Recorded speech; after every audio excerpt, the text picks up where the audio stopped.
প্রিয় গায়েস আসসালামু আলাইকুম। যেই নাটকের অংশটুকু দেখছেন আপনারা জানেন যে এই ফারহানের এই নাটকটি অনেক কষ্টের, অনেক সুন্দর।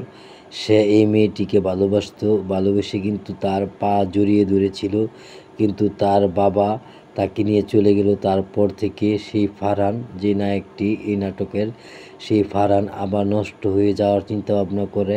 তারপর সে একে আরেকটি কথা, যারা যারা ফারহানের নতুন নতুন নাটক দেখতে চান তারা আমাদের এই ইউটিউব চ্যানেলের সাথে থাকবেন। আমরা নতুন নতুন নাটকের আপডেট দিয়ে থাকি আমাদের এই চ্যানেলে। যেই অংশটুকু দেখেছেন আপনারা, মেয়েটি অনেক কষ্ট পায়। তারপরে সে যাকে দিয়ে ক্ষতিটা হয়েছে তাকে কুপিয়ে কিংবা গলায় আঘাত করে তাকে মেরে ফেলা হয়। এখন সে অনেক খারাপ একটি ছেলে হয়ে গেছে। তো আপনারা যারা যারা এই ভিডিওগুলি দেখছেন অবশ্যই যদি লাইক না করেন অবশ্যই আপনারা ফুল ভিডিওটা দেখবেন। আমার কথা চিন্তা করে, আমাদের এই চ্যানেলের কথা চিন্তা করে আপনারা দয়া করে আমাদের পেজের ভিডিওগুলি দেখবেন এবং একটি করে লাইক দিবেন।